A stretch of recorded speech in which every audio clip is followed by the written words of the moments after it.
Bismillahirrahmanirrahim. Assalamualaikum warahmatullahi wabarakatuh. Alhamdulillah Rabbil Alamin, Ar-Rahmanir-Rahim, Maliki Yawmiddin. Wassalatu wassalamu ala Sayyidil Anbiya wal Mursalin, Nabiyyina Muhammadin wa ala alihi wa ashabi ajma'in, amma ba'du. Rabbana hab lana min azwajina wa dhurriyyatina qurrata a'yun waj'alna lil muttaqina imama. Ya Rabb kami, karuniakanlah kepada kami daripada istri-istri kami dan anak-anak kami yang menjadi permata hati kami, dan jadikanlah kami imam pemimpin orang-orang yang bertakwa. Allahumma amin. Para pendengar setia Radio Dakwah Islamiyah dimanapun Anda berada, semoga cinta, ridha, dan kasih sayang Allah Subhanahu wa ta'ala selalu menyertai Anda dimanapun Anda berada. InsyaAllah pada pagi hari ini kita akan membahas pendidikan anak dalam Islam dengan topik pentingnya pendidikan akidah, penanaman akidah kepada anak-anak kita semenjak dini. Penanaman akidah semenjak dini ini sangat penting sekali. Karena setiap anak yang lahir itu dia berada di atas fitrah, di atas agama yang lurus.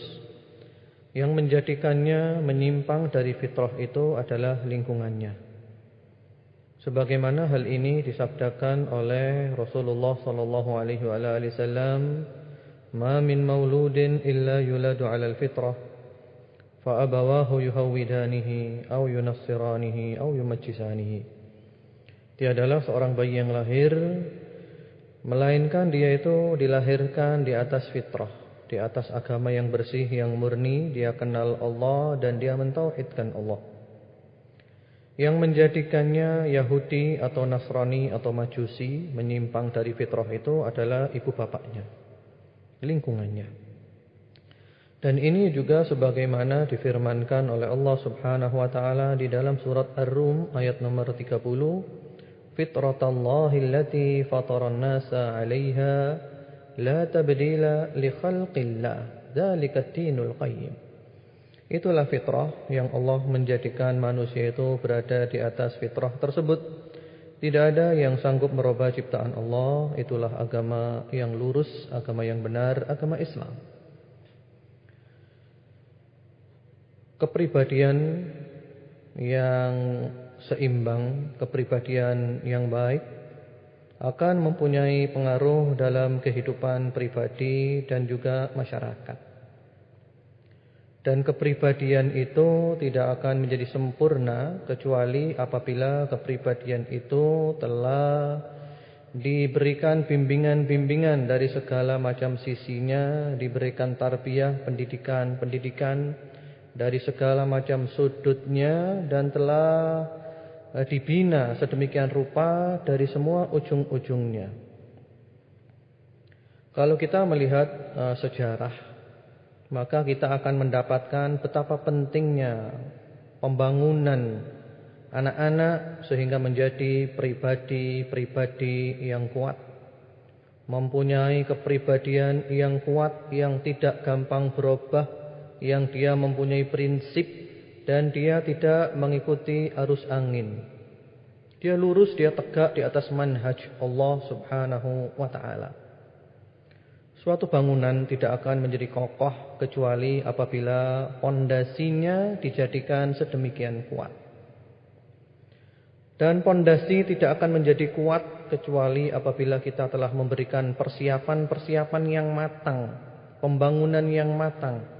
Para tukang, para pembangun yang ahli dalam membangun pondasi itu, lalu dia berusaha membangunnya perlahan-lahan agar pondasinya menjadi kuat, menjadi kokoh. Setelah itu barulah di atasnya dibangun bangunan-bangunan yang semuanya menjadi kuat dan kokoh. Masa yang paling baik untuk membangun dan menancapkan pondasi ini adalah masa kanak-kanak. Itu masa yang subur, dididik, ditanamkan semenjak kanak-kanak. Dididik dia itu akidah sehingga akidahnya menjadi akidah yang benar, akidah yang lurus, yang tertanam dalam jiwanya semenjak kecil, dan anak itu pun menjadi anak yang istiqamah di kemudian hari, dan dia menghadapi kehidupan dunia ini dengan penuh optimis, dan dia pun tidak pernah merasakan pesimis. Para pendengar setia Radio Dakwah Islamiyah dimanapun Anda berada, semoga cinta, ridha dan kasih sayang Allah Subhanahu wa ta'ala selalu menyertai Anda dimanapun Anda berada. Pada dasarnya manusia itu sudah mengenal Allah. Dia mengenal Allah, dia tahu Allah, dia mengesahkan Allah. Itu semenjak dahulu kala. Bahkan ketika di alam arwah dahulu sebelum kita lahir, ya, jadi arwah kita itu sudah ada. Semenjak Allah menciptakan Nabi Adam, Allah mengeluarkan dari Nabi Adam itu arwah anak cucunya. Semuanya sampai kiamat nanti ada semuanya arwah itu. Dan ketika di alam arwah dulu kita pernah mengadakan perjanjian dengan Allah. Sebagaimana firman Allah Subhanahu wa ta'ala di dalam surat Al-A'raf ayat 172. Al-A'raf 172. Wa idh akhadha rabbuka min bani adama min duhurihim dzurriyyatahum wa ashhadahum ala anfusihim alastu birabbikum qalu bala shahidna an taqulu yaumal qiyamati inna kunna an hadza ghafilin. Dan ingatlah ketika Tuhanmu mengambil mengeluarkan dari Adam itu anak cucunya, keluarkan anak cucunya semuanya di alam arwah. Lalu Allah membuat persaksian kepada mereka. Allah mengatakan, bukankah aku adalah Rabbmu? Bukankah aku adalah Tuhanmu? Dan semua arwah itu menjawab, bala syahidna, iya, kami menjadi saksi atas hal itu. Lalu Allah mengatakan, jangan sampai kamu nanti lupa dari perjanjian ini. Jadi pada asalnya semuanya itu di atas fitrah, di atas agama yang lurus, di atas agama yang benar. Namun setelah lahir, karena pengaruh lingkungan, banyak yang menyimpang dari fitrah yang suci tersebut. Ini juga sebagaimana difirmankan oleh Allah Subhanahu wa ta'ala di dalam hadits qudsi yang sahih riwayat Imam Muslim. Allah berfirman, inni khalaqtu ibadi hunafa faja'athumus syayatin fajtalathum an dinihim. Sesungguhnya aku telah menciptakan hamba-hambaku itu dalam keadaan lurus. Semuanya hambaku itu lurus. Lalu datang setan, setan menarik mereka menyimpang dari kelurusan itu. Jadi kita semua itu sebenarnya aslinya itu lurus, diciptakan Allah itu lurus, hunafa, hanif. Yang membuat kita menyimpang dari yang lurus itu adalah setan. Setan datang menyimpang, membuat kita menyimpang. Kemudian juga mengenai hadis yang tadi telah saya bacakan, dan insya Allah semua pendengar sering mendengar hadis itu ya. Kullu mauludin yuladu alal fitrah. Tiap bayi lahir, dia dilahirkan di atas fitrah. Maksudnya fitrah apa? Bayi itu ketika lahir, baik dia itu anaknya orang Islam, anaknya orang kafir, anaknya siapapun, aslinya itu dia baik. Aslinya dia telah bertauhid, dia telah kenal Allah, dia telah mengesahkan Allah. Tanpa diberi pelajaran pun, tanpa diberi hujjah, argumentasi, dia sudah kenal Allah, dia sudah paham Allah. Kalau dia dibiarkan saja seperti itu, tanpa ada pengaruh dari lingkungan apapun, maka otomatis dia akan kembali kepada aslinya, yaitu mengenal Allah, bertauhid kepada Allah. Karena memang aslinya dia seperti itu.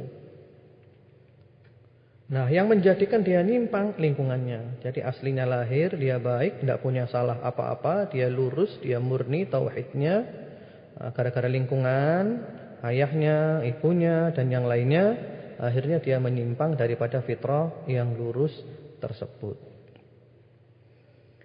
Jadi subhanallah, maka dari itu kita ini perlu sekarang kembali kepada fitrah kita. Kita kembali kepada fitrah kita yang Allah telah menciptakan kita di atas fitrah itu. Fitrah tauhid, kenal Allah dengan pengenalan yang sebenar-benarnya. Mengesahkan Allah dengan sebenar-benar mengesahkannya. Dan kita menjadi hamba Allah dengan sebenarnya. Jadi anak-anak itu ditanamkan tauhid semenjak kecil, ditanamkan akidah semenjak kecil, agar supaya ada persamaan antara fitrahnya dengan pelajaran yang diterimanya. Karena itu para nabi alaihimus salatu wassalam, mereka selalu menekankan kepada anak-anaknya, kepada anak cucunya, bahkan masalah akidah ini. Ini materi yang penting. Sebagaimana kita melihat para nabi, Nabi Ibrahim diantaranya, bisa dibuka di surat Al-Baqarah ayat 132. Nabi Ibrahim, di situ Allah mengatakan, wa wassa biha Ibrahimu banihi wa Ya'qub ya baniya innallaha astafa lakumuddin fala tamutunna illa wa antum muslimun.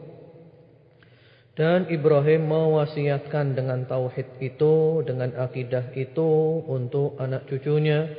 Demikian pula Nabi Ya'qub mewasiatkan tauhid kepada anak cucunya, sambil mengatakan Allah telah memilih untukmu agama yang lurus, agama tauhid.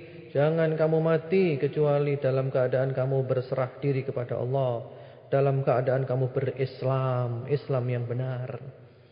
Kalau sekarang ini Islam yang benar, ya Islam yang tentu saja mengikuti ajaran Rasulullah sallallahu alaihi wasallam. Ini para nabi semuanya, Nabi Ibrahim, Nabi Ya'qub mewasiatkan anak cucunya, kau harus pegang tauhid yang lurus. Kau jangan nyimpang dari tauhid yang lurus. Kau jangan mati kecuali dalam keadaan Islam, Islam yang benar. Kemudian juga Luqmanul Hakim di dalam surat Luqman, kalau kita lihat wasiat-wasiatnya itu selalu tauhid. Yang pertama-tama, ya bunayya la tusyrik billah, hai putraku, jangan syirik kepada Allah. Tauhid, akidah. Kemudian juga di antara wasiatnya di surat Luqman itu, ya bunayya innaha intaku mithqala habbatin min khardal fatakun fi sakhratin aw fis samawati aw fil ardi ya'ti biha Allah innallaha latifun khabir. Subhanallah ya, ini penanaman akidah semenjak dini. Jadi Luqmanul Hakim mewasiatkan kepada anaknya, wahai anakku, apapun yang kau perbuat di muka bumi ini, sekecil apapun, sebesar apapun, di langit, di bumi, semuanya Allah tahu. Dan Allah akan memberikan balasan. Karena Allah itu maha latif, maha lembut, dan Allah maha khabir, maha mengetahui. Akidah, penanaman akidah ini sangat penting sekali. Demikian pula Rasulullah Muhammad sallallahu alaihi wasallam, sebagaimana diriwayatkan oleh Al-Imam Abdul Razzaq dalam musannafnya. Ketika itu ada tetangga Rasulullah sallallahu alaihi wasallam, Yahudi ya. Di Madinah saat itu banyak Yahudi, dan Rasulullah sallallahu alaihi wasallam itu baik dengan Yahudi, baik sekali. Rasulullah menjenguk mereka kalau sakit, kemudian juga bermuamalah, berdagang dengan mereka. Tapi ya namanya Yahudi, dia suka bohong, suka mengacau, suka membuat onar, suka melanggar perjanjian, terus seperti itu. Sampai akhirnya mereka diusir dari Madinah karena tabiat mereka seperti itu. Jadi ketika itu tetangga beliau Yahudi, anaknya sakit. Lalu Rasulullah sallallahu alaihi wasallam dengan sebagian sahabatnya menjenguk. Dan Rasulullah sallallahu alaihi wasallam menawarkan kepada anak itu untuk mengucapkan 2 kalimat syahadat. Atashhadu an la ilaha illallah wa anni Rasulullah. Wahai anak, apakah kau bersaksi bahwa tidak ada Tuhan yang hak kecuali Allah, dan bahwasanya aku adalah utusan Allah? Kemudian anak itu menoleh kepada ayahnya. Dia toleh ayahnya. Ayahnya diam. Lalu anak itu diam. Jadi seakan-akan anak ini minta izinnya kepada ayahnya. Boleh enggak wahai ayah aku mengucapkan itu? Ayahnya diam. Pertama diam, menoleh kedua diam, menoleh ketiga. Akhirnya ayahnya mengatakan kul ma qala lak. Ya enggak apa-apa, kamu ucapkan sebagaimana yang diucapkan oleh Muhammad itu kepadamu. Lalu anak itu pun mengucapkan asyhadu an la ilaha illallah wa asyhadu anna Muhammadar Rasulullah, dan anak itu mati dalam keadaan Islam. Rasulullah senang sekali karena anak itu telah diselamatkan oleh Allah Subhanahu wa taala dari api neraka. Jadi semenjak kecil ditanamkan akidah tauhid. Termasuk juga anak-anak itu perlu diajarkan kepada mereka untuk memahami surat-surat pendek dalam Quran. Karena kebanyakan surat-surat pendek dalam Al-Quran itu isinya adalah tentang akidah, isinya adalah tentang tauhid. Jadi anak-anak di samping diajarkan Iqra, membaca Quran, atau qiraati, atau Baghdadiyah, atau metode-metode membaca Quran yang lainnya, di samping diajarkan kepada mereka tajwid, tahsin, perbaikan bacaan qiraah, yang lebih penting lagi diajarkan artinya apa itu. Yang dibaca itu artinya apa. Yang dibaca itu maknanya apa. Ini penting, penanaman akidah. Contohnya surat yang pendek di Quran, surat Al-Ikhlas. A'udzu billahi minasyaitonir rajim. Bismillahirrahmanirrahim. Qul huwallahu ahad. Allahus samad. Lam yalid wa lam yulad wa lam yakul lahu kufuwan ahad. Anak-anak hafal ini. Tapi diajarkan juga kepada mereka artinya dan maknanya. Qul huwallahu ahad. Katakanlah Allah itu Maha Esa. Allah itu satu, enggak ada sekutunya. Allahus samad. Allah tepat bergantung segala sesuatu. Ada apapun bergantunglah kepada Allah. Lam yalid wa lam yulad. Allah tidak beranak dan tidak diperanakkan. Allah tidak punya anak, tidak punya bapak, tidak punya ibu. Allah benar-benar Maha Esa. Wa lam yakul lahu kufuwan ahad. Allah tidak ada satupun yang sebanding dengan Dia. Tidak ada sekutunya, tidak ada istrinya, tidak ada siapapun. Allah benar-benar sendirian. Ini ajarkan kepada anak-anak. Anak usia playgroup ya. Tempat bermain, teman bermain, atau Raudatul Atfal, TK misalnya, tidak apa-apa diajarkan itu. Nanti akan tertanam dalam diri mereka tauhid. Akhirnya nanti mereka ketika baca Qul huwallahu ahad, mereka paham, oh artinya gini ya. Termasuk juga Qul ya ayyuhal kafirun. Qul ya ayyuhal kafirun ya, surat Al-Kafirun itu juga namanya surat Al-Ikhlas.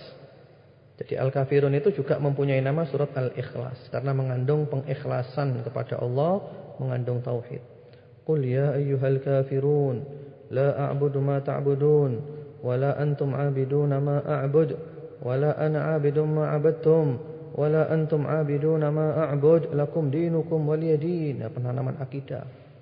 Supaya anak-anak difahamkan bahwa kau Islam, yang bukan Islam itu kafir dan kau berbeda dengan mereka. Harus tegas, agamamu adalah agamamu, agama mereka adalah agama mereka. Jangan dicampur aduk masalah agama ini. Harus hitam di atas putih. Kalau kita bicara akidah, tidak ada abu-abu. Harus jelas semuanya. Kemudian juga para ulama itu menyarankan supaya anak-anak itu semenjak dini itu diajarkan la ilaha illallah Muhammadur Rasulullah.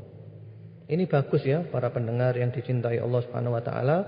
Ini kebiasaan para orang tua kita, para kakek, para nenek kita itu anak-anak kecil. Kadang masih usia 9 bulan, ya masih kecil-kecil sudah diajarkan. Dan itu bagus. Biasanya para orang tua itu mengajarkan la ilaha illallah, la ilaha illallah, la ilaha illallah Muhammadur Rasulullah. La ilaha illallah, la ilaha illallah, la ilaha illallah Muhammadur Rasulullah. Nah, itu bagus itu anak-anak kecil. Usia berapa? 5 bulan diajar. Biasanya anak-anak sambil kepalanya goyang-goyangan umur 5 bulan kecil. Tidak ngerti, tidak apa-apa. Walaupun tidak ngerti, tidak apa-apa. Ditanamkan, diberi injeksi. Injeksi positif, injeksi tauhid. Ajarkan la ilaha illallah, la ilaha illallah Muhammadur Rasulullah, la ilaha illallah Muhammadur Rasulullah, la ilaha illallah Muhammadur Rasulullah. Sambil difahamkan tidak ada Tuhan yang hak kecuali Allah. Muhammad adalah utusan Allah. Tidak ada Tuhan yang hak kecuali Allah. Muhammad adalah utusan Allah. Tidak ada Tuhan yang hak kecuali Allah. Muhammad adalah utusan Allah. Tanamkan. Mulai kecil tanamkan itu. Terus tanamkan. Karena mereka dari kalangan Bani Israel. Orang-orang Bani Israel itu sering menanamkan kepada anaknya kata-kata Immanuel. Ya, Bani Israel, orang Nasrani, orang Yahudi suka gitu. Jadi anaknya itu diberi kata-kata Immanuel. Artinya Immanuel itu ilahuna ma'ana, Tuhan bersama kita. Itu semenjak anak-anak mereka ditanamkan kata-kata Immanuel. Nah, kalau kita bukan Immanuel.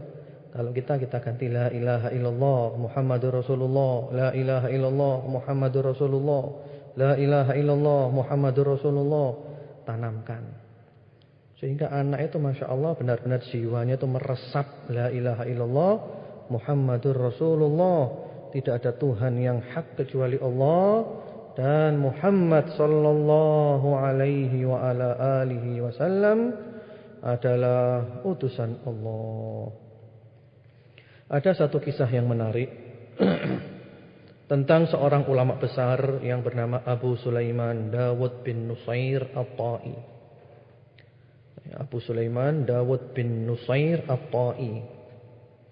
Beliau ini ulama besar dan sangat terkenal sekali.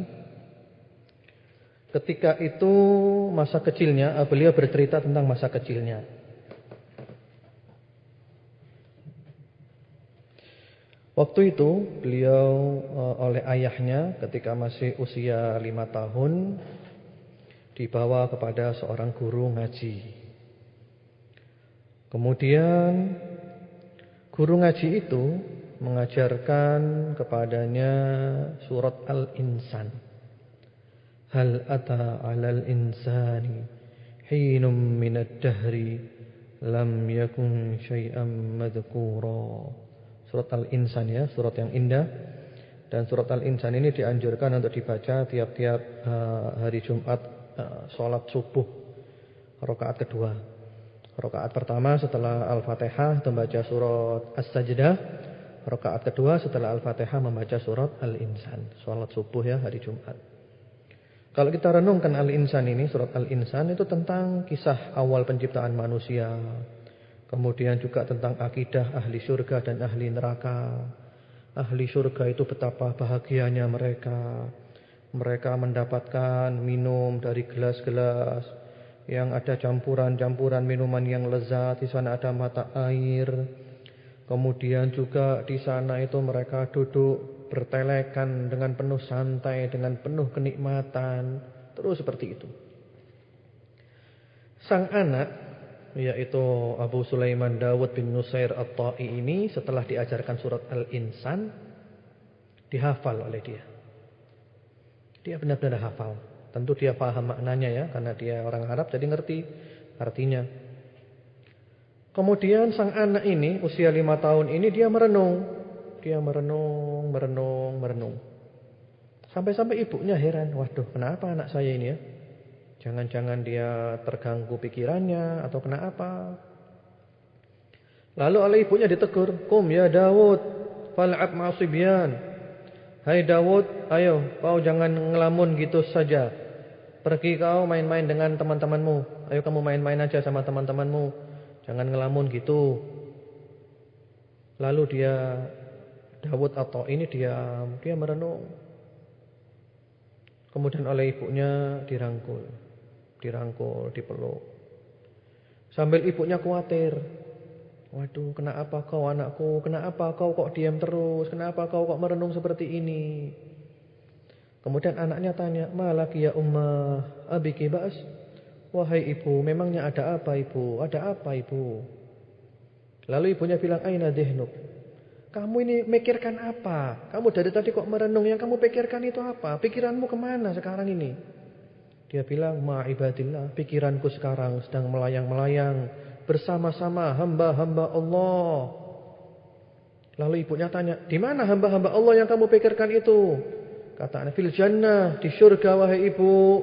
Saya sekarang sedang mikirkan hamba-hamba Allah. Betapa mereka enaknya di surga itu. Memangnya kenapa mereka di surga itu?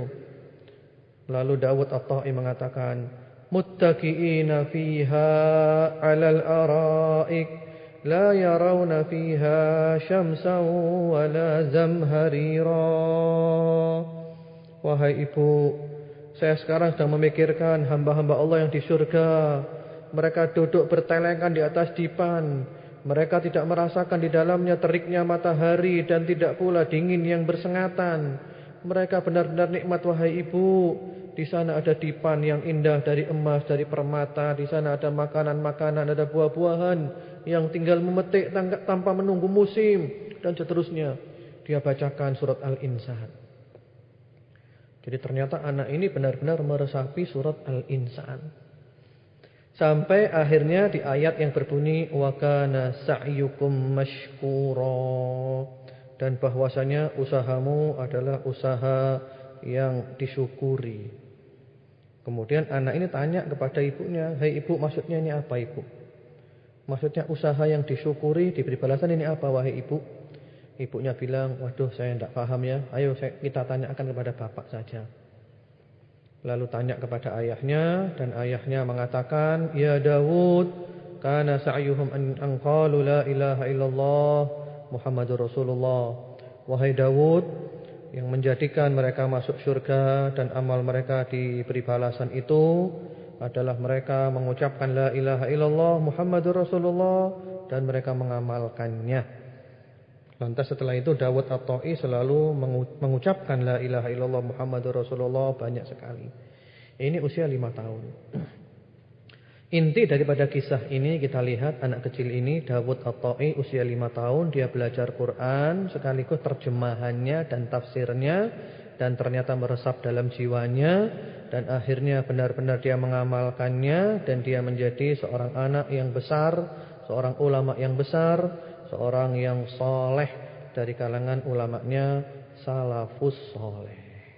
Ya, mungkin itu dulu materi pembuka dari saya. Sebenarnya masih panjang ya pembahasan masalah ini.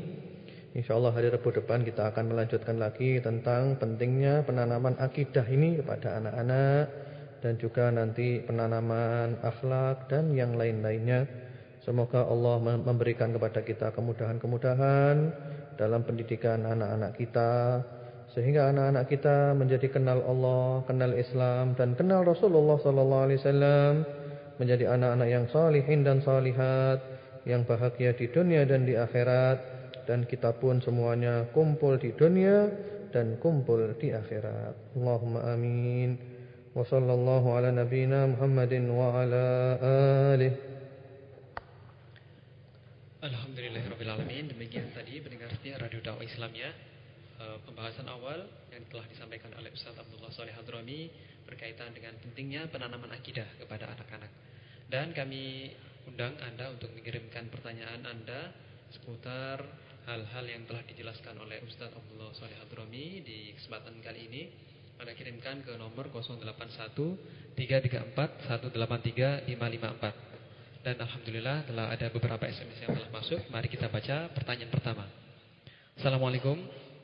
Semoga Ustadz dirahmati Allah. Ustadz, Ana mau bertanya. Ustadz, ada murid Ana yang suka memilih-milih guru dalam mengaji, terutama pada diri Ana. Hampir semua murid kayak gitu semua. Kayak gitu sama Ana. Padahal gurunya ada 3 orang. Ustadz, yang Ana tanyakan solusinya bagaimana? Soalnya sudah 2 guru yang mengundurkan diri gara-gara melihat para santri kayak gitu. Jazakumullah khairan katsira. Khairan jaza dari Sofi. Ya, waalaikumsalam warahmatullahi wabarakatuh. Amin atas doanya. Semoga Allah Subhanahu wa taala mencurahkan rahmat kasih sayangnya kepada Anda dan kita semuanya. Jadi ini pertanyaannya, ada murid yang suka milih-milih guru kalau ngaji, bagaimana solusinya? Karena gara-gara muridnya milih-milih guru, akhirnya ada gurunya yang mengundurkan diri melihat muridnya kayak gitu. Ya sebenarnya kita tidak boleh ya milih-milih guru ya. Yang jelas pokoknya guru itu mengajarkan kebaikan, tidak ada yang menyimpang, jangan milih-milih guru. Walaupun kadang memang kualitas guru itu berbeda-beda. Kita tentu lebih suka kepada guru yang ilmunya lebih mendalam dan cara pengajarannya lebih baik, lebih mudah diterima, itu wajar. Tapi diusahakan jangan ditampakkan di hadapan guru. Jadi seandainya kita harus lebih mencintai guru yang ini dari yang satunya, itu jangan ditampakkan di hadapan guru. Cukup kita pendam saja dalam diri kita. Kenapa? Karena nanti bisa menyebabkan guru itu nanti tersinggung ya, namanya manusia. Tersinggung. Jadi sebaiknya jangan ditampakkan. Di depan guru sama sikapnya seperti itu. Karena yang namanya guru adalah guru, dia adalah orang yang baik. Orang yang telah mengajar kita itu adalah orang yang berjasa, dan guru adalah orang yang paling banyak jasanya kepada kita, karena dia telah mendidik jiwa kita, mendidik arwah kita. Bahkan sahabat Ali bin Abi Thalib mengatakan, ana abdu man 'allamani walau harfan. Aku adalah budak dari seorang yang mengajarkan kepadaku walaupun hanya satu huruf. Jadi walaupun aku hanya diajar satu huruf saja, aku adalah budaknya dia. Jadi beliau benar-benar menghormati guru. Jadi begitu ya. Jadi kalau seandainya harus milih-milih guru, padahal gurunya ada 3 di sekolahan misalnya, jangan ditampakkan sikap kita lebih mencintai yang satu daripada yang lainnya, karena nanti khawatirnya guru tersinggung. Ya. Jadi kita jaga perasaan orang. Sebagaimana kita kan juga tidak suka kalau kita diperlakukan seperti itu. Jadi ada orang memperlakukan kita seperti itu, menunjukkan dia pilih kasih. Kita enggak suka. Nah, kalau untuk diri kita enggak suka, demikian juga untuk orang lain kita tidak boleh melakukan hal itu. Ya, mudah-mudahan Allah Subhanahu wa taala menjadikan kita semua orang-orang yang ikhlas. Allahumma amin. Assalamualaikum warahmatullahi wabarakatuh. Ustadz, anak saya 5 tahun pernah bermimpi ada orang disiksa di neraka karena gambar binatang. Karenanya dia takut kalau guru TK-nya menyuruh menggambar binatang. Bagaimana sikap saya? Ya, waalaikumsalam warahmatullahi wabarakatuh. Jadi ini anaknya usia 5 tahun ya. Dia pernah mimpi ada orang disiksa di neraka karena gambar binatang.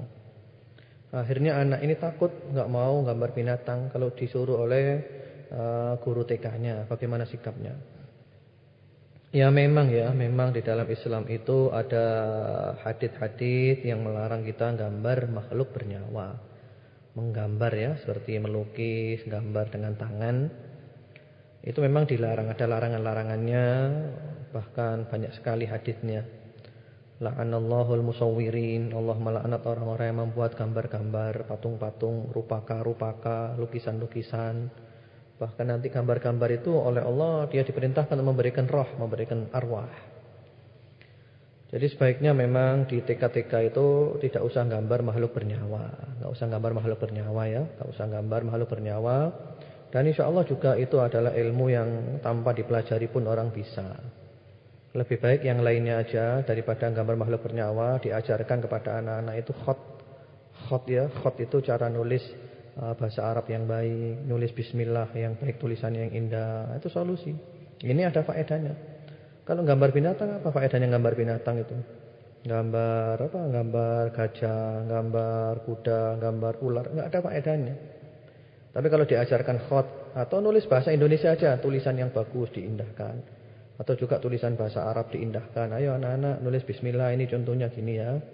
Ayo yang bagus nulisnya. Itu lebih bagus, positif. Lebih banyak manfaatnya. Jadi memang seperti itu. Jadi yang dimaksud dengan gambar makhluk bernyawa itu adalah wajah. As-suratu hiyal wajhu. Yang namanya gambar itu wajah. Itu wajah. Seandainya ada seluruh tubuhnya tapi enggak ada wajahnya, enggak apa-apa. Seluruh tubuhnya enggak ada tapi ada wajahnya, enggak boleh. Yang namanya gambar itu wajah ya. Jadi kalau seandainya harus gambar, yang gambar tapi wajahnya dibuat polos saja, tanpa wajah, itu tidak apa-apa. Maka dari itu sahabat Abdullah bin Abbas radhiyallahu taala anhuma memberikan solusi. Kalau kamu kepingin gambar, kamu gambar aja gunung, gambar hutan, gambar langit, gambar laut, tidak apa-apa. Gambar tanam-tanaman, tidak apa-apa. Pohon-pohonan seperti itu.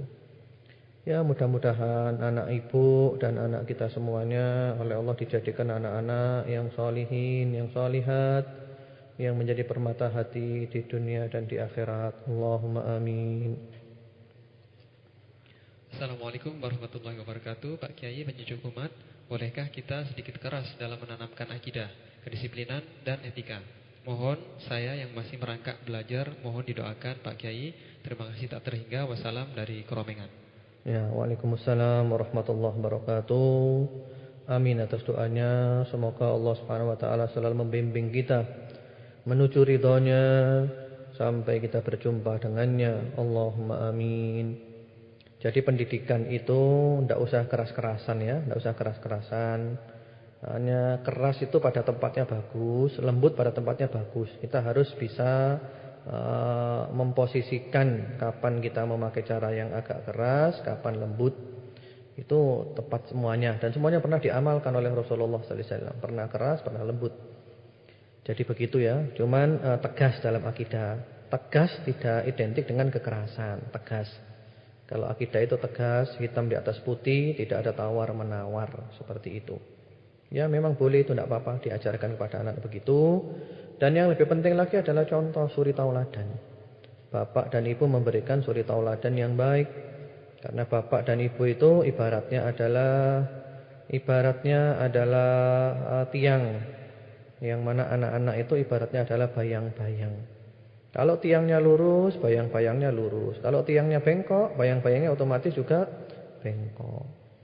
Jadi begitu, mudah-mudahan ibu dan semua pendengar setia Radio Dakwah diberi oleh Allah kesabaran dalam mendidik anak-anak, mendidik akidah, mendidik kedisiplinan, etika dan yang lainnya.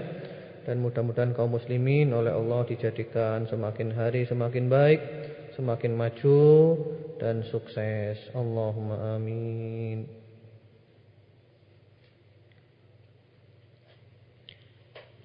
Assalamualaikum warahmatullahi wabarakatuh. Ustadz, apa yang harus saya lakukan terhadap orang tua saya? Karena orang tua saya mendoakan yang jelek terhadap saya, disebabkan saya telah memilih Islam. Orang tua saya melarang saya masuk Islam dengan alasan satu rumah tidak boleh ada dua kepercayaan.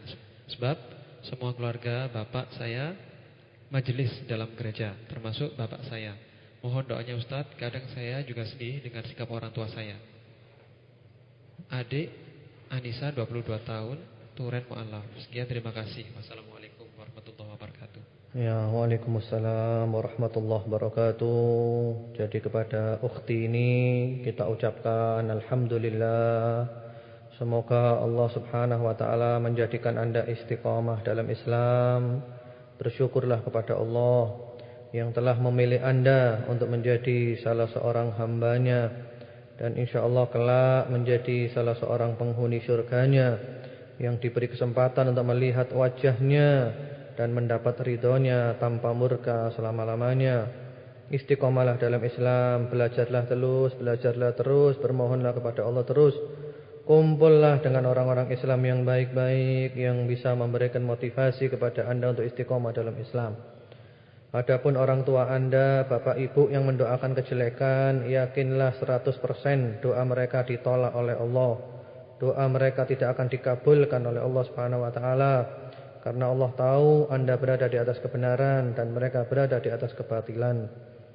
Jadi tidak boleh taat kepada orang tua kalau disuruh kafir. Hanya saja dalam urusan dunia anda tetap baik kepada orang tua anda, tetap akhlak, tetap sopan. Seandainya mereka kasar, anda tetap lembut. Mereka keras, anda tetap baik. Mereka mutus, anda tetap nyambung dalam urusan dunia. Tapi tetap anda lakum dinukum waliyadin, bagimu agamamu, bagiku agamaku. Harus tegas dalam masalah agama. Ya, doa kami semoga anda istiqamah dalam Islam. Jangan bersedih dengan sikap kedua orang tua anda, bersabarlah. Bacalah sejarah-sejarah para sahabat yang dulu rela mereka meninggalkan segala kenikmatan duniawi, meninggalkan ibunya dan bapaknya demi untuk mengikuti Rasulullah sallallahu alaihi wasallam. Doakan ibu dan bapakmu mendapat hidayah dari Allah Subhanahu wa taala. Dan saran saya, kumpullah dengan teman-teman yang muslim yang baik, yang selalu mendekatkan diri anda kepada Allah, dan jauhilah segala yang bisa menjauhkan anda dari Allah Subhanahu wa taala. Selamat untuk anda dan semoga Allah menjadikan anda termasuk di antara penghuni syurganya. Allahumma amin. Assalamualaikum Pak Ustadz yang dirahmati Allah. Bagaimana tindakan ibu apabila anak itu ibadahnya kadang-kadang masih nunda-nunda, padahal sudah dikasih contoh cara menggunakan waktu, mungkin nyontoh bapaknya. Wassalamualaikum. Ya, waalaikumsalam warahmatullahi wabarakatuh. Amin atas doanya. Semoga rahmat kasih sayang Allah Subhanahu wa taala meliputi anda dan kita semuanya. Allahumma amin. Jadi di sini ibu ini punya anak, sudah diberi pelajaran sholat tepat waktu, ibadah tepat waktu, diberi contoh oleh ibunya. Tapi kenapa tidak mau? Mungkin contoh bapaknya barangkali. Dia bertanya gitu ya. Ya memang bisa jadi. Karena ibu dan bapak itu harus kompak. Harus kompak. Kalau tidak kompak bagaimana nanti? Ibunya memberi contoh ibadah tepat waktu. Sementara bapak tidak memberi contoh gitu, nanti anaknya bingung. Ini mengikut siapa saya? Mengikut bapak atau ibu? Jadi bapak dan ibu harus kompak, memberi contoh semuanya. Harus kedua belah pihak itu menjadi orang yang baik. Insya Allah nanti anak-anak jadi anak-anak yang baik. Dan itu janji dari Allah. Yang penting kan usaha kita, upaya kita. Usaha yang maksimal. Jadi memang anak itu perlu diberikan contoh oleh bapak dan ibunya. Dua-duanya. Kalau ibu saja kurang nyambung nanti. Misalnya ibu mengajarkan kepada anaknya supaya datang ke majelis taklim pengajian. Dan ibunya aktif ke majelis taklim. Nah bapaknya males, tidak mau ke majelis taklim. Akhirnya oleh anak dijadikan dalil. Loh bapak aja tidak ke majelis taklim. Nah, seperti itu. Jadi perlu contoh dari kedua-duanya, dari bapak dan dari ibu. Insya Allah sukses dalam pendidikannya. Yang penting adalah upaya kita, usaha kita. Hasil itu serahkan kepada Allah Subhanahu Wa Taala. Seseorang yang telah berupaya maksimal itu dia dikatakan sebagai orang yang sukses. Bukan dari hasilnya, dari upaya usaha yang maksimal. Ya. Assalamualaikum Ustaz Abdullah Al-Hadrami yang dirahmati Allah. Pertanyaan saya, pertama, apakah upacara perkawinan mempunyai dampak pada anak keturunan?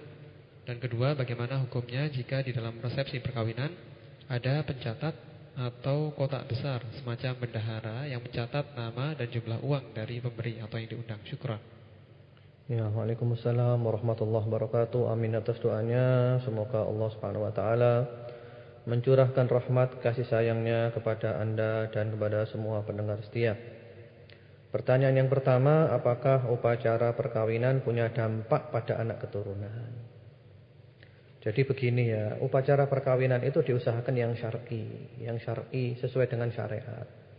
Karena kalau nyimpang dari syariat itu tidak barokah nanti. Pernikahan itu adalah nikmat dari Allah. Ketika kita dapat nikmat itu harus mensyukurinya. Di antara bentuk syukur, nikmat itu jangan dipergunakan untuk maksiat. Dan nikah itu adalah nikmat dari Allah. Alhamdulillah kita bisa nikah nikmat. Maka jangan dijadikan itu ajang untuk berbuat maksiat. Nanti Allah marah. Allah berfirman, la in syakartum la azidannakum wa la in kafartum inna adzabi lasyadid. Kalau kita syukur oleh Allah ditambah nanti nikmatnya. Kalau kita kufur, ya nanti Allah menurunkan azab, dicabut nikmatnya. Jadi upacara resepsi pernikahan ya itu jangan ada maksiat di sana. Ditinggalkan maksiat-maksiat, dibuat yang syar'i sehingga Allah ridha dan barokah. Mudah-mudahan nikahnya barokah, mudah-mudahan anaknya barokah, semuanya barokah. Nanti kalau tidak nanti barokah semuanya. Kemudian yang kedua hukumnya ketika resepsi pernikahan di sana ada pencatat dan kotak besar. Jadi ada kotak ya tempatnya uang. Nanti dicatat namanya siapa, uangnya berapa. Ya itu tidak benar ya, tidak benar. Jadi pernikahan itu tidak usah ada suruh bayar orang catat nanti fulan ini alamatnya sini bayar sekian, tidak usah. Itu orang diundang datang aja alhamdulillah. Kalau memang mau nyumbang itu sebaiknya sebelum pernikahan. Jadi kalau mau nyumbangnya sampai sebelum pernikahan itu nyumbang. Datang ke rumahnya orang yang mau nikah disumbang. Karena mereka butuh untuk persiapan. Persiapan untuk ini, untuk acara itu. Dan itu sebelum pernikahan nyumbangnya. Jangan ketika pernikahan. Akhirnya nanti dampaknya itu pihak pengundang salah perhitungan. Dia telah mengeluarkan modal yang banyak. Dia menyangka nanti modalnya kembali. Akhirnya setelah dia mengeluarkan modal yang banyak, modalnya tidak kembali, yang nyumbang sedikit. Nah, jadi begitu. Jadi sebaiknya kalau mau nyumbang itu sebelum pernikahan datang. Saya nyumbang kambing 1 misalnya. Saya nyumbang buahnya dari saya, buah jeruk. Saya nyumbang 3 kardus dari saya. Akuannya dari saya 10 kardus. Nah gitu, itu nyumbang Masya Allah bagus. Sehingga pihak tuan rumah itu senang, mau nikah itu senang, alhamdulillah tenang wis disumbang. Sak kampung nyumbang saya semuanya. Oh Masya Allah. Jadi begitu. Jadi yang benar itu bukan nyumbang ketika di pernikahan. Nanti Masukkan uang, masukkan uang di pernikahan, jangan. Dan itu juga seakan-akan, ya maaf seakan-akan kita minta seakan-akan. Padahal mestinya kesadaran ya, tetangga, famili datang ke rumahnya nyumbang. Saya nyumbang semampu saya nyumbang ini, nyumbang itu, silakan. Bagus. Itu amal yang baik sekali. Jadi kalau ada adat-adat kebiasaan yang buruk ya dirubah. Kebiasaan yang buruk dirubah menjadi kebiasaan yang baik. Dan insya Allah Allah memberikan kepada kita semua kelapangan dada untuk mau menerima kebenaran. Allahumma amin. Assalamualaikum. Santum fi tausiyah. Usia anak saya 5 tahun, mau saya masukkan TK Al-Quran agar barokah, sehingga kelak berpengaruh di kehidupannya kelak. Salahkah pemikiran saya? Syukron. Ya, waalaikumsalam warahmatullahi wabarakatuh. Jazakumullah khair atas motivasinya. Jadi ini anaknya usia 5 tahun, mau dimasukkan TK Al-Quran agar barokah, sehingga kelak berpengaruh kehidupannya. Salahkah pemikiran saya? Syukron. Oh, tidak salah. Pemikiran Anda itu 100% betul. Betul ya. Jadi anak dimasukkan TK Al-Quran itu bagus. Yang penting pokok dipilih yang benar-benar yang cara pengajarannya bagus, guru-gurunya juga orang-orang yang dikenal sebagai orang yang baik, bertanggung jawab cara pendidikannya, silakan masukkan. Memang itulah anak-anak kita harus kita didik agama. Nomor 1, agama itu nomor 1. Kalau bisa jalan dua-duanya, agama dan umum, bagus. Agama 100%, umum 100%, sama-sama 100%-nya. Jangan 50-50. Kalau agama 50% nanti ya apa? Agamanya separuh-separuh, tidak pokok nanti agamanya. Jadi yang benar itu agama 100%, umum 100%, sama-sama 100%-nya. Jadi bagus, dan anak-anak adalah aset kita. Jangan sampai kita menyia-nyiakan aset kita. Aset kita yang pasti itu adalah anak-anak kita. Kalau kita sia-siakan, subhanallah, rugi kita nanti. Ya, mudah-mudahan Allah memberikan barokah kepada anak Anda dan kepada anak kita semuanya. Allahumma amin. Assalamualaikum Ustaz. Ibu saya sakit lumpuh dan stroke. Bagaimana sikap saya sebagai anak untuk ibadah wajibnya di dunia dan kewajiban saya sebagai anak sedang saya kuliah? Syukron. Waalaikumsalam warahmatullahi wabarakatuh. Jadi ini pertanyaannya, ibunya sakit lumpuh ya dan stroke. Bagaimana sikap saya sebagai anaknya, yaitu ibadah wajibnya di dunia dan kewajiban saya sebagai anak sedang saya kuliah? Syukur. Ya. Pertama-tama bersyukurlah kepada Allah Subhanahu wa taala, Allah masih menjadikan Anda mempunyai ibu. Yang kedua, berbahagialah karena sekarang ini ada surga di depan mata Anda. Surga di depan mata. Pernah suatu ketika malaikat Jibril datang kepada Rasulullah sallallahu alaihi wasallam dan malaikat Jibril mengucapkan doa. Rasulullah sallallahu alaihi wasallam disuruh mengamini doa itu. Di antara isi doa itu, raghima anfu rajulin adraka abawayhi indal kibar ahaduhuma aw kilahuma falam yadkhulil jannah qul amin faqultu amin. Kata malaikat Jibril, celakalah orang yang mendapatkan ibu bapaknya dalam keadaan tua, dua-duanya atau salah satunya, lalu anak itu tidak bisa masuk surga karenanya. Ucapkan amin wahai Rasulullah. Lalu beliau mengucapkan amin. Jadi ini kesempatan masuk surga. Kalau ada orang tua, bapak ibu kita sudah tua atau salah satunya, ini kesempatan masuk surga. Kita berkhidmah kepada mereka sebaik-baiknya, kita melayani mereka sebaik-baik pelayanan, kita akan masuk ke dalam surga Allah Subhanahu wa taala. Layani sebaik-baiknya, masuk surga. Jadi ini kesempatan bagi Anda untuk berkhidmah kepada ibu Anda. Ibumu adalah surgamu atau nerakamu. Kalau kau berbakti, kau masuk surga. Kalau kau durhaka, kau masuk neraka. Ibumu yang lumpuh, yang stroke, rawatlah dengan ikhlas. Rawatlah dengan ikhlas. Ingatlah dia telah mengandungmu 9 bulan lebih. Dia telah mencintaimu, memberikan air susunya dengan ikhlas. Dia nangis kalau kau sakit dulu. Dia dulu, ibumu dulu utang ke sana kemari untuk menyembuhkan kamu ketika kamu sakit. Sekarang dia dalam keadaan lumpuh dan stroke. Rawatlah dia dengan ikhlas. Berdoalah kepada Allah semoga amalmu diterima. dan kau akan menjadi anak yang sukses di dunia dan di akhirat kalau benar-benar berkhidmah kepada ibumu. Sekolah, kuliah, jalan terus. Seandainya harus meninggalkan kuliah, tinggalkan kuliahmu demi untuk berbakti kepada ibumu. Insya Allah kau akan sukses. Kau akan mengalahkan mereka yang kuliah semuanya, berkat baktimu kepada ibumu yang lumpuh dan cedruk itu. Dan jangan lupa mintalah doa kepada ibumu. Wahai ibu, doakan saya sukses ibu. Dan ketika ibumu mendoakan kamu, kamu akan sukses. Wahai anakku, semoga Allah memberkatimu. Kau ucapkan amin ibu, amin. Dikabulkan doanya oleh Allah Subhanahu wa taala. Jadi perhatikan ibumu. Yakinlah sekarang surga ada di depan matamu. Jangan kau sia-siakan. Semoga Anda menjadi anak yang berbakti, anak yang benar-benar berbakti kepada ibu dan bapaknya, mendapatkan ridha Allah Subhanahu wa taala, dicintai oleh Allah Subhanahu wa taala, yang kelak meninggal dunia husnul khatimah, yang bebas dari yang bisa menjawab pertanyaan di kuburan, mendapat nikmat kubur dan mendapat nikmat di surga nanti. Allahumma amin. Assalamualaikum Ustaz Hadrami, yang kami rindukan dakwah-dakwahnya. Saya disekolahkan dari TK sampai SD di Katolik. Sekarang lebih berilmu. Terima kasih Ustaz atas dakwah-dakwahnya. Semoga istiqomah di jalan Allah. Wassalamualaikum. Ya, waalaikumsalam warahmatullahi wabarakatuh. Amin atas doanya. Semoga kerinduan kita adalah kerinduan dalam cinta Allah Subhanahu wa taala. Bersyukurlah Anda sekarang telah istiqomah. Walaupun dulu disekolahkan di TK SD Katolik, alhamdulillah sekarang Anda telah disadarkan oleh Allah Subhanahu wa taala. Dan kepada para pendengar semuanya, jangan sekali-kali menyekolahkan anak-anak kita di tempat-tempat pendidikan non-muslim. Hati-hati, jangan kita menjerumuskan anak kita. Qu anfusakum wa ahlikum nara. Selamatkan dirimu dan keluargamu dari api neraka Allah Subhanahu wa taala. Jangan kita jerumuskan diri kita dalam anak-anak kita dengan menyekolahkan di sekolah-sekolah yang non-Islam.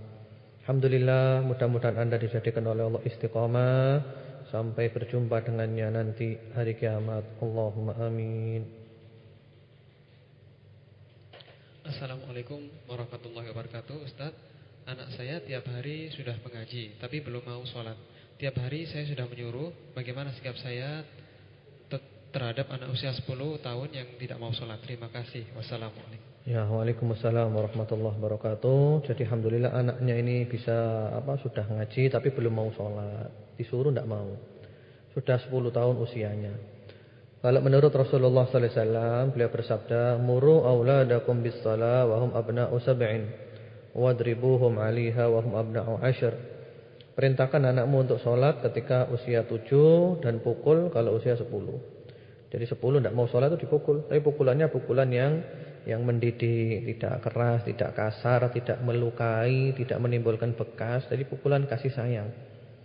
Jadi diberi contoh, sambil juga mungkin diberi ancaman sedikit, diberi pukulan untuk mendidik. Tidak apa-apa, sekali-kali. Ya seperti itu. Sambil doa, jangan lupa doa. Doa-doa kepada Allah.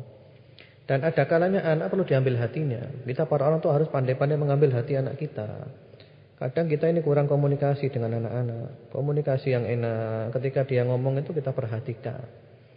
Karena anak-anak kita walaupun kita menganggapnya masih kecil, 3 tahun dah katakan, dia paham dia ingin perhatian. Kalau kita tidak memperhatikan dia marah. Ketika dia marah kita ngomong apapun dia tidak akan mau dengarkan omongan kita. Jadi komunikasi yang baik dengan anak, kita bisa menampung aspirasi anak. Bahkan yang lebih bagus lagi itu orang tua menjadi tempat curhatnya anak. Jadi kalau anak ada masalah, para orang tua menjadi tempat curhatnya. Bagus. Insya Allah kalau kita telah memperlakukan anak-anak kita seperti itu, insya Allah mereka akan nurut. Kalau kita bilang itu nanti nurut. Ya, mudah-mudahan Allah membimbing kita semuanya ke jalannya yang lurus. Demikian pula anak-anak kita. Allahumma amin. Assalamualaikum Ustaz. Ana mau tanya, Ustaz, menghadapi murid yang susah dinasihati harus bagaimana? Padahal anak ini selama mengajar sudah bersikap sabar. Padahal anak itu sudah besar, kelas 1 SMP. Ustaz, mohon solusinya. Jazakumullah khairan katsiran. Ya, waalaikumsalam warahmatullahi wabarakatuh. Jadi ini dari seorang guru ya. Ada muridnya yang susah dinasehati, padahal sudah gurunya berusaha sabar. Ini muridnya sudah kelas 1 SMP. Bagaimana solusinya? Solusinya ya terus sabar dan tabah dalam mendidik dia. Dan memang itulah dunia anak-anak. Dan anak-anak memang macam-macam. Ada anak itu yang nurut, yang dibilangi 1 kali dia langsung nurut. Ada anak yang bandel, dibilangi tidak mau. Ya memang kita harus mencermati dan kita bisa memilah dan memilih. Ini anak yang nurut, alhamdulillah. Ini yang bandel. Ya kita harus sabar menyikapinya. Karena tidak mungkin semua anak nurut, tidak mungkin semuanya bandel. Memang ada yang seperti itu. Inilah dunia. Dunia seperti itu. Jadi kita tidak usah terlalu cemas, tidak usah terlalu panik. Yang penting kita telah mendidik dia dengan cara yang terbaik, dengan sabar. Dan kita harus bisa mengatur kapan kita bersikap lembut kepada dia, kapan bersikap tegas dan keras, masing-masing pada tempatnya. Kapan kita ngulur, kapan kita narik, seperti itu. Sambil doa kepada Allah, doakan dibimbing anak-anak nanti oleh Allah, dijadikan anak-anak itu mau nurut, mau dengar nasihat, seperti itu. Dan nanti hasilnya di tangan Allah. Kita yang penting usaha dan upaya. Dan Allah tidak meminta kepada kita hasil. Yang penting adalah usaha maksimal dari kita. Jadi bagi para guru enggak usah cemas. Memang ya itulah anak-anak. Ada yang gampang dinasehati, ada yang sulit. Semuanya di mana-mana gitu. Yang penting kita telah berupaya untuk memperbaikinya, menasehatinya, mengarahkannya kepada yang baik dan memberikan masukan-masukan yang terbaik, cara pengajaran yang terbaik semuanya. Alhamdulillah Anda telah sukses. Dan nanti yang ngerubah itu Allah. Wa ma taufiqi illa billah. Taufik itu dari Allah. Yang ngerubah itu hanya Allah. Kita hanya bisa menjelaskan, menjabarluaskan. Hidayah taufik di tangan Allah. Kita hanya mempunyai hidayatul irsyad wal bayan wad dalalah. Itu petunjuk, keterangan, penjelasan dari kita. Yang merubah Allah. Kita enggak bisa ngerubah. Yang ngerubah itu Allah. Innaka la tahdi man ahbabta walakinallaha yahdi man yasha. Kamu tidak bisa memberikan hidayah taufik kepada orang yang kau cintai. Tapi Allah yang memberikan hidayah taufik kepada siapa yang dikehendakinya. Ya. Assalamualaikum Ustaz. Saya ingin bertanya bagaimana menghadapi kakak yang memutuskan tali persaudaraan dengan saudara kandungnya. Orang tua saya sudah mengetahui hal itu tapi diam saja. Wassalamualaikum via malam. Ya, waalaikumsalam warahmatullahi wabarakatuh. Jadi pertanyaannya bagaimana ini menghadapi kakak yang memutuskan tali silaturahim ini. Orang tua tahu diam saja. Ya sikap Anda jangan memutuskan. Hal ini pernah ditanyakan oleh seorang sahabat kepada Rasulullah sallallahu alaihi wasallam. Ya Rasulullah, inna li qarabatan asiluhum wa yaqta'unani wa uhsinu ilaihim wa yusi'na ilayya wa ahlumu anhum wa yajhaluna alayya. Ya Rasulullah, saya punya kerabat, saya punya family. Saya nyambung ya Rasulullah, mereka mutus. Saya baik ya Rasulullah, mereka kasar. Saya lembut ya Rasulullah, mereka kejam. Kata Rasulullah, qala la in kunta kama qulta fa ka'annama tusifuhul mulmalla wa la yazalu ma'aka minallahi dhahirun 'alaihim ma dumta 'ala dzalik. Kalau memang keadaanmu seperti itu kamu enggak salah, yang salah mereka. Ibaratnya kamu taburkan kepada mereka abu yang panas dan Allah selalu nolong kamu selama keadaanmu seperti itu. Jadi maksudnya di sini yang penting kamu teruskan nyambung. Mereka mutus tidak masalah, kamu sambung. Mereka mutus, kamu sambung, tidak masalah. Jadi begitu. Mereka mutus, kamu sambung terus, tidak ada masalah. Jadi sambil berdoa ya, doa. Kemudian juga perlu datang ke rumahnya, minta kejelasan. Kenapa kok begini? Apa saya ada salah? Kalau memang saya ada salah, ya mohon maaf. Saya tidak akan mengulangi kesalahan saya lagi. Dijelaskan terbuka aja. Setelah kita menjelaskan semuanya dengan cara terbaik, cara-cara ditempuh semuanya, dia tetap mutuskan, tidak masalah. Yang penting Anda jangan mutuskan. Dia mutus, Anda jangan mutus. Dia kasar, Anda lembut. Dia jahat, Anda baik. Seperti itu. Jadi memang inilah kehidupan dunia. Enggak mungkin semua orang itu baik sama kita, enggak mungkin semua orang jahat sama kita. Ada yang baik, ada yang jahat. Yang penting kita tetap baik. Orang baik, kita baik. Orang jahat, kita tetap baik. Itu yang diminta, yaitu yang diminta adalah kita istiqamah dalam kebaikan-kebaikan. Dan semoga Allah menjadikan Anda dan semuanya terus menerus dalam kebaikan, membalas keburukan dengan kebaikan, dan tidak terpancing untuk membalas keburukan dengan keburukan pula. Allahumma amin. Barakallahu fiik Ustaz. Anak saya tidak mau bekerja di luar kota dan luar Jawa dengan alasan tidak akan bisa mencari ilmu di kajian salaf seperti yang ada di Malang. Bagaimana solusinya dan apakah orang tua ikut berdosa apabila membiarkan anaknya pacaran? Syukran. Ya, wa fika barakallah. Semoga barokah Allah terlimpahkan kepada Anda. Jadi anaknya ini sudah kerasan di Malang ya, karena banyak kajian-kajian ilmiah di Malang. Tidak mau kerja di luar kota atau di luar Jawa karena khawatir tidak ada pengajian kayak di Malang. Bagaimana solusinya? Ya alhamdulillah, pertama-tama bersyukurlah kepada Allah punya anak yang mau ngaji cari ilmu. Alhamdulillah bersyukurlah kepada Allah. Kalau memang dia di Malang sudah mencukupi, alhamdulillah di Malang aja tidak apa-apa. Yang penting kan istiqomahnya itu. Kalau toh seandainya harus keluar kota, harus keluar Jawa, insya Allah juga masih ada pengajian-pengajian di luar kota dan di luar Jawa, seperti pengajian-pengajian yang ada di Malang. Insya Allah, jangan khawatir. Insya Allah bumi Allah luas, tidak sempit. Kemudian juga apakah orang tua ikut dosa apabila membiarkan anaknya pacaran? Ya tentu saja. Jadi pacaran dalam Islam itu tidak ada. Jadi pacaran dalam Islam tidak ada. Jadi orang tuanya kalau tahu anaknya pacaran jangan diam, diberitahu anaknya, tidak boleh anakku jangan boleh pacaran. Bilang aja kepada calonnya, kalau memang kamu serius langsung aja dilamar. Langsung nikah. Jadi tidak usah pacaran. Dipelajari dulu biodatanya, karakternya ya, ta'aruf yang syar'i, perkenalan yang syar'i, bukan pacaran. Sudah ada kecocokan nikah. Ya begitu. Setelah nikah bercinta. Jangan bercinta dulu sebelum nikah. Nanti kalau bercinta dulu sebelum nikah, setelah nikah cintanya habis. Jadi nikah dulu baru kemudian bercinta. Ya mudah-mudahan Allah menjadikan kita semua istiqomah di atas Islam dan sunnah Rasulullah sallallahu alaihi wasallam. Allahumma amin. Assalamualaikum Ustaz. Saya 5 bersaudara. Ibu saya stroke, lumpuh sudah tahunan. Selama itu saya berusaha untuk berbakti dengan merawatnya sendiri. Tapi setelah saya kuliah, saya meninggalkan beliau. Saya titipkan ke saudara-saudara saya, tapi saudara-saudara saya kurang menerima. Bagaimana sikap saya ke saudara-saudara saya dan ke ibu saya? Padahal mereka mengerti bahwa itu adalah wajib. Ya, waalaikumsalam warahmatullahi wabarakatuh. Jadi ini hampir sama dengan tadi ya. Ini mungkin lanjutannya yang tadi. Jadi sebenarnya saudaranya ada 5, cuman saudara-saudara tidak mau merawat ibunya, yang merawat hanya dia saja. Bagaimana ini? Apakah boleh kuliah meninggalkan ibu, sementara saudara-saudara tidak memperhatikan ibu atau bagaimana?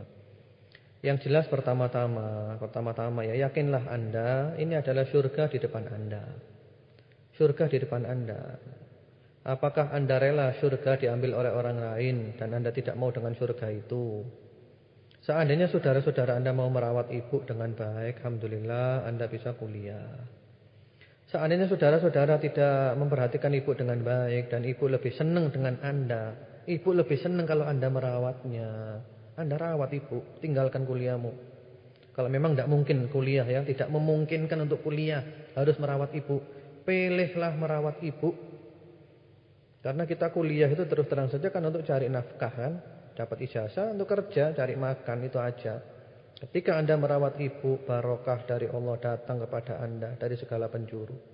Barokah langit dibuka oleh Allah, barokah bumi dibuka oleh Allah. Bahkan barokahnya bukan hanya lahir tapi juga batin. Bahkan barokahnya bukan hanya di dunia tapi juga di alam kubur, di akhirat nanti. Jadi begitu. Utamakan ibumu, utamakan ibumu. Ibumu adalah segala-galanya. Ibumu adalah ibumu, kata Rasulullah sallallahu alaihi wasallam. 3 kali baru bapak. Ibumu baru bapakmu. Jadi begitu, mudah-mudahan keterangan saya bisa ditangkap dengan baik. Dan mudah-mudahan Allah menjadikan kita semua termasuk anak-anak yang berbakti kepada ibu dan bapak kita, terutama di usia mereka yang tua. Allah memberikan kesempatan kepada kita untuk berbakti kepada mereka. Dan Allah menjadikan kita termasuk anak-anak yang berbakti, yang layak mendapatkan ridhonya karena ridho orang tua. Allahumma amin.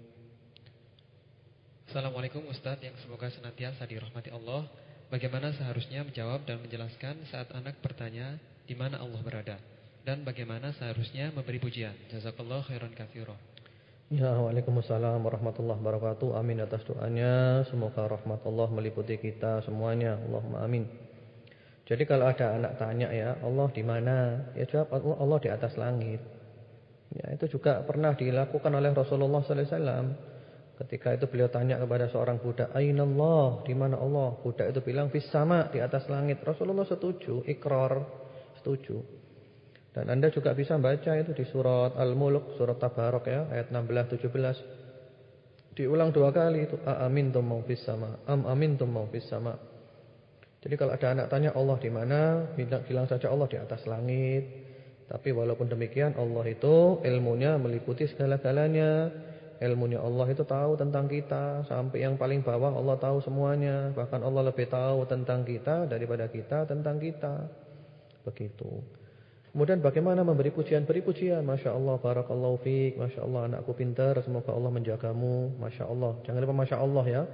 Kalau kita mau muji orang bilang Masya Allah. Masya Allah, tabarakallah. Masya Allah, Allahumma sholli ala Muhammad. Kamu pintar. Ya begitu. Barakallahu fiik, semoga Allah memberkatimu. Allah yubarik fiik. Ya begitu ya, itu pujian-pujian yang bagus.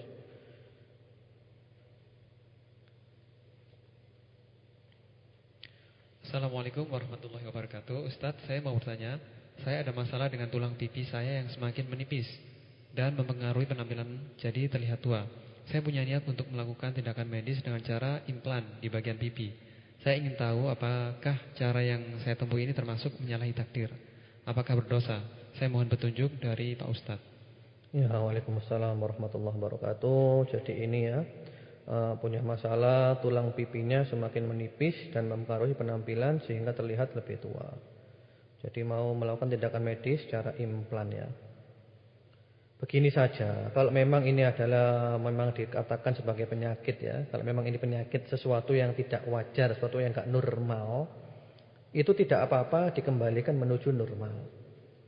Saya beri contoh saja, misalnya seseorang yang mengalami kecelakaan sehingga wajahnya itu rusak misalnya ya, pipinya, lalu diadakan operasi plastik untuk mengembalikan seperti semula, itu tidak apa-apa, ada sebabnya. Tapi kalau orang sudah normal, tidak ada penyakit apapun, normal, wajar-wajar saja, lalu diadakan operasi plastik misalnya supaya lebih cantik, nah itu tidak boleh. Itu merubah ciptaan Allah. Nah ini Anda termasuk yang mana dulu? Kalau memang termasuk ini yang dikatakan sebagai penyakit ya, enggak wajar, maka tidak apa-apa dikembalikan kepada yang wajar. Sama dengan pemasangan kawat gigi. Kalau memang orang itu giginya enggak normal, misalnya agak condong ke depan, itu enggak apa-apa dikasih kawat gigi untuk menormalkannya. Tapi kalau gigi sudah normal, enggak ada kekurangan apapun, kemudian oleh dia dipangkur dan yang itu enggak boleh, merubah ciptaan Allah. Jadi begitu. Jadi kalau memang ini sesuatu yang enggak wajar, suatu penyakit misalnya diobati, dijadikan wajar dan normal enggak apa-apa. Tapi kalau sesuatu yang sudah normal, tidak ada kekurangan suatu apapun, yang tidak boleh diperindah-indah lagi, karena berarti itu adalah menyalahi ciptaan Allah Subhanahu wa taala. Assalamualaikum warahmatullahi wabarakatuh. Ustaz, keponakan saya malas sholat, padahal sudah mukallaf. Saya sering marahi mereka, tapi dibela nenek mereka. Saya harus bagaimana? Terima kasih.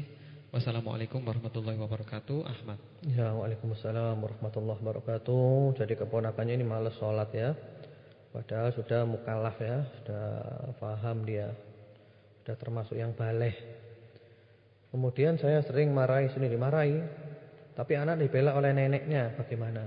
Nah, sebenarnya masalahnya bukan marahi-marahian ya, karena kadang marah itu juga merupakan metode yang salah. Anak sekarang ini lebih suka tuh didekati, pendekatan. Jadi pendekatan, diajak ngobrol. Kemudian juga aspirasi mereka itu ditampung. Nanti anak senang. Anak sama dengan kita. Kita saja kalau kita berbicara diperhatikan orang, kita senang. Demikian pula anak-anak itu kalau berbicara kita perhatikan, senang. Kita saja kalau punya aspirasi ditampung itu kita senang. Demikian pula anak kalau punya aspirasi ditampung, senang. Jadi masalahnya bukan marah-marahan. Marah-marahan bukan solusi.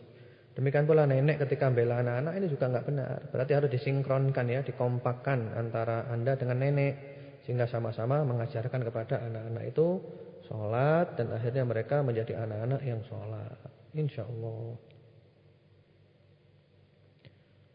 Assalamualaikum warahmatullahi wabarakatuh. Ustaz, sebelum masuk Islam sekitar 7 tahun yang lalu, saya pernah bermimpi diberi Al-Quran oleh seseorang yang memakai jubah putih. Saya disuruh membacanya, lalu saya baca Al-Quran itu. Ustadz, adakah kaitannya mimpi saya dengan hidayah yang saat ini saya terima, yaitu dengan masuknya saya dalam agama Islam? Sekian, terima kasih Ustadz. Wassalamualaikum warahmatullahi wabarakatuh. Adi Anissa Turen. Ya, waalaikumsalam warahmatullahi wabarakatuh. Jadi ini dulu sebelum masuk Islam pernah mimpi ya. Mimpi ada orang pakai baju putih memberi Al-Quran. Apakah ada hubungannya? Ya, mudah-mudahan ada hubungannya insyaAllah. Yang penting pokoknya Anda sekarang sudah Islam, usahakan istiqomah dalam Islam. Dan doa kami menyertai Anda supaya Anda istiqomah dalam Islam. Nanti kan Anda kalau masuk Islam diuji oleh Allah. Diuji oleh Allah ya. Allah nanti nguji, untuk nguji iman Anda. Apakah Anda benar-benar Islamnya jujur atau tidak. Orang kalau diuji tambah kuat, tambah istiqomah, berarti Islamnya jujur dan Allah memberikan hidayah terus. Tapi kalau ketika diuji dia tidak istiqomah, dia goncang-goncang, nah, itu berarti kurang tegar dalam Islam. Nanti oleh Allah dicabut hidayahnya, rugi. Jadi yang penting sekarang Anda telah masuk Islam, alhamdulillah, bersyukurlah kepada Allah Subhanahu wa taala dan mudah-mudahan istiqomah. Allahumma amin.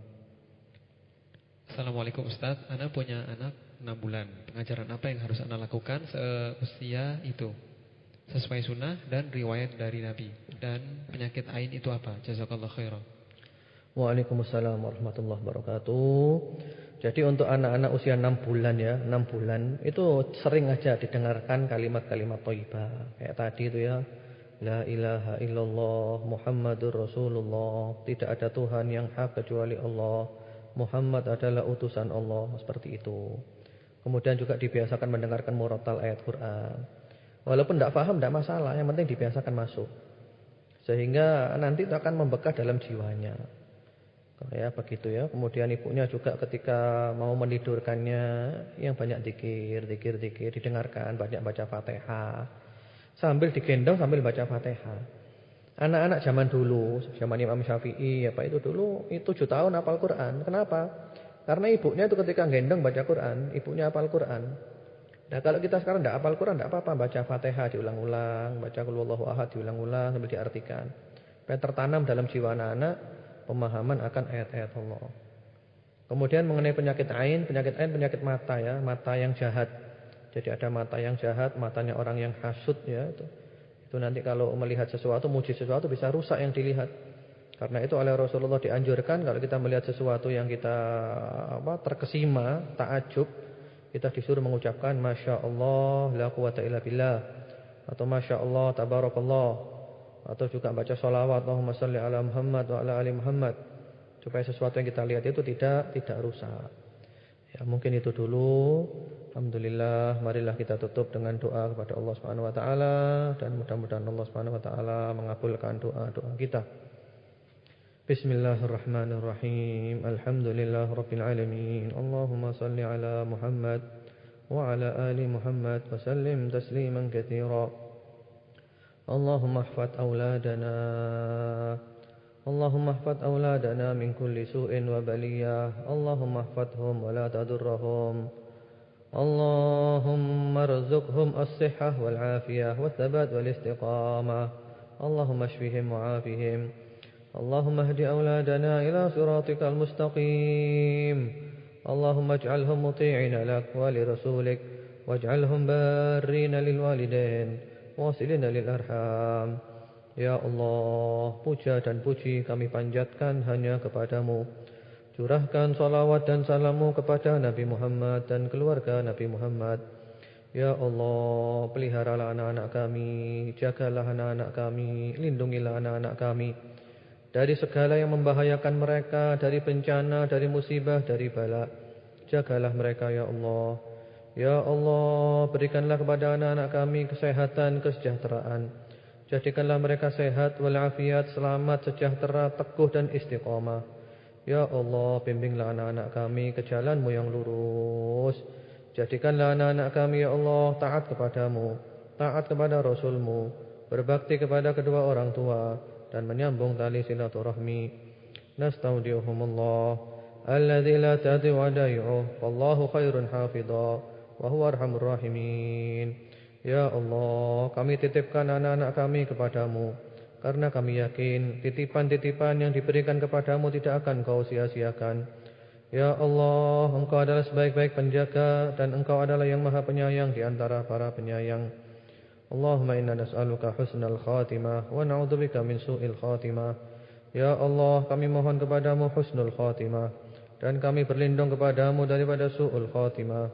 Rabbana atina fid dunya hasanah wa fil akhirati hasanah wa qina adzabannar. Wa sallallahu ala nabiyyina Muhammadin wa ala alihi. سبحان ربك رب العزة عما يصفون وسلام على المرسلين والحمد لله رب العالمين اللهم آمين سبحانك اللهم وبحمدك أشهد أن لا إله إلا أنت أستغفرك وأتوب إليك السلام عليكم ورحمة الله وبركاته لا إله إلا أنت أستغفرك وأتوب إليك السلام عليكم ورحمة الله وبركاته لا إله إلا أنت أستغفرك وأتوب إليك السلام عليكم ورحمة الله وبركاته لا إله إلا أنت أستغفرك وأتوب إليك السلام عليكم ورحمة الله وبركاته لا إله إلا أنت أستغفرك وأتوب إليك السلام